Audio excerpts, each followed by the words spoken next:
his position in the House. Would you give the mic to the mover of the adjournment motion to move? The Honorable Dr. Lilian Gogo, the MP for Rangwe. Adjournment of the House to discuss the implementation of the Social Health Insurance Fund.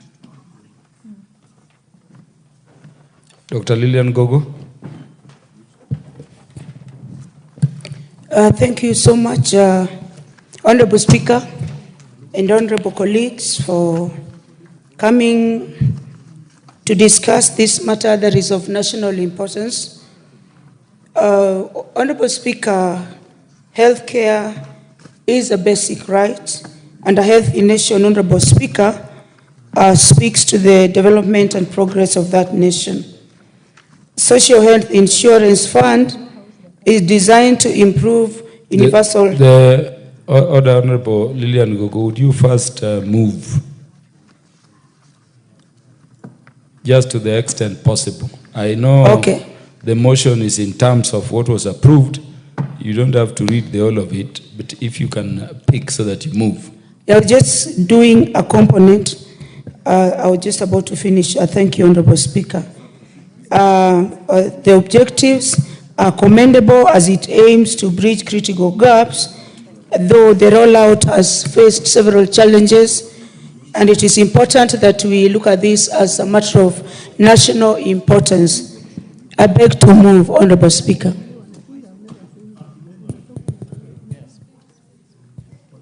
Yes, so proceed. Proceed, you had moved. Oh, thank you so much. Honorable Speaker, there is the maybe I clarify to the honorable members from the beginning. The Honorable Dr. Lilian Gogo, you have 10 minutes. Oh, okay. All other members have not more than 5 minutes under the standing orders. So proceed. Thank you very much. Honorable Speaker, it is usually the desire of every government to provide health care to its citizenry. And as it were, Honorable Speaker, there was need to change from what was old and of old generation, the National Hospital Insurance Fund, to what was presumed to be a better quality healthcare system, the Social Health Insurance Fund, Shif, that is to be managed by the Social Health Authority. One, there are so many aspects that are brought, Honorable Speaker, and citizens are confused. They don't know whether it is NIF, they don't know whether it is Shif, they don't know whether it is SHA, they don't know whether it is SHO. People need to be appraised. Shisha, no, not Shisha. People need to be appraised on this matter. It affects their health. Honorable Speaker, in my last salary, 32,000 and some other shillings were deducted from my salary. One, this caused delay, but it eventually went.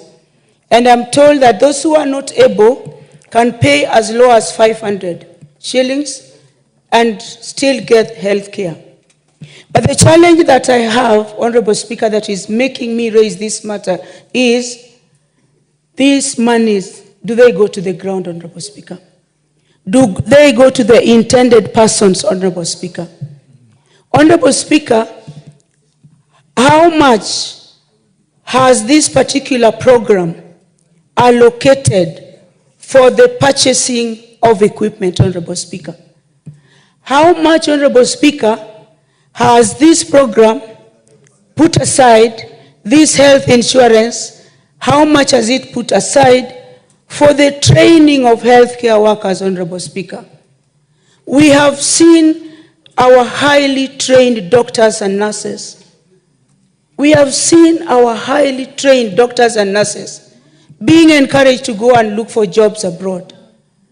As much as money is gotten from my salary, the concern that I have, Honorable Speaker, is that does this money reach a poor woman who is going to deliver at the Rangwe Sub-County Hospital? That is my concern, Honorable Speaker. Another concern that I have, Honorable Speaker, is that there should have been a smooth transition. There should have been a 6-month transition. People should have been sensitized.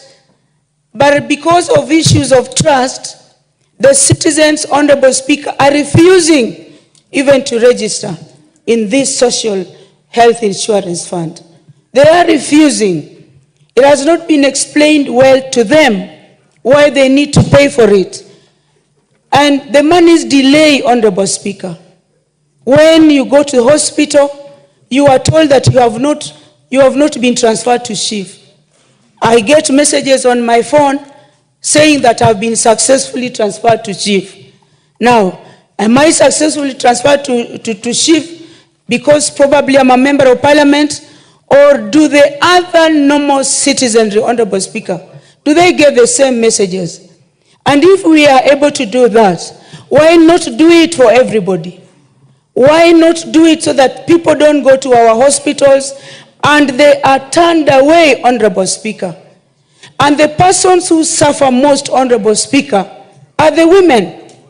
The persons who suffer most, Honorable Speaker, are the caregivers. More often than not, caregivers are women. And they have to take care of children.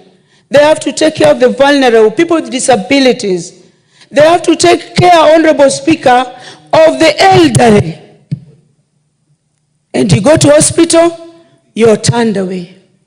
If we don't look at this matter critically, Honorable Speaker, if we don't sit as a community, if we don't sit as lawmakers, if the executive does not think, rethink, change of policy, and the gaps that it creates, and how these gaps can be covered, the person that suffers, Honorable Speaker, is the grass. And the grass is the mother of Akinyi and Adhiambo.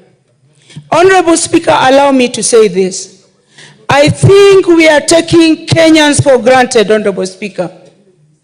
Honorable Speaker, I think we are also creating unnecessary positions to benefit those who are elite in our community. We have the Social Health Authority. If up to now, as I'm speaking, the rollout was 1st of October, and we are almost advancing into November, what is this authority doing to make sure that as many as possible are registered? I went into a registration camp, Honorable Speaker, in one of the counties. As people were registering, there were clerks. And as they were being registered, if you say, Honorable Speaker, there were two options among the places that were to be filled. Do you live in a rental house? Do you live in your own house? Or do you pay rent? That is the question that you are asked. The most obvious thing is that you would say you pay rent when you are paying rent. And they use some of these questions to corner the citizens. They hide these questions to corner the citizens, Honorable Speaker.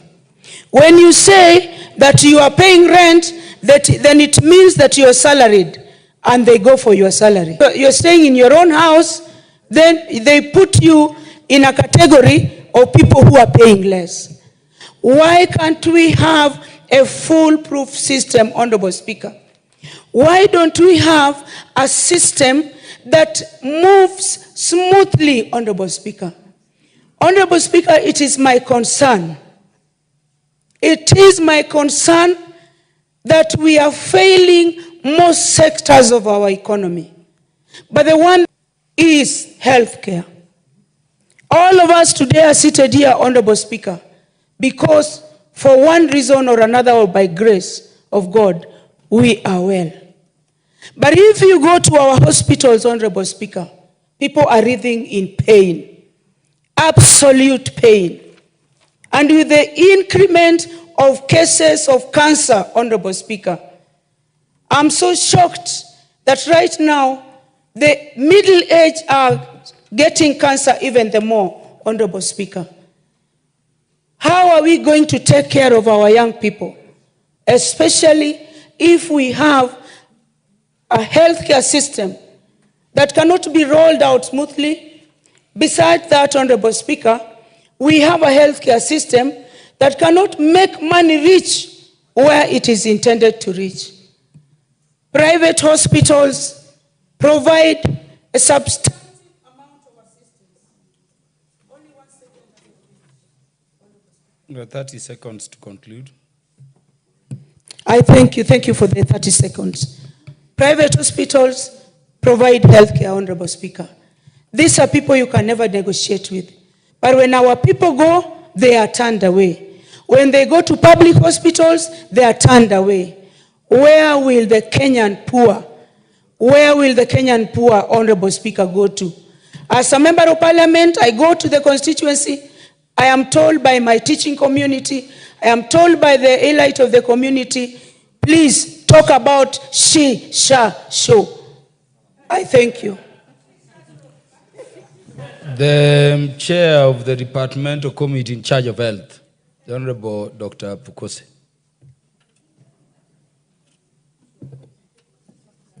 Thank you, Honorable.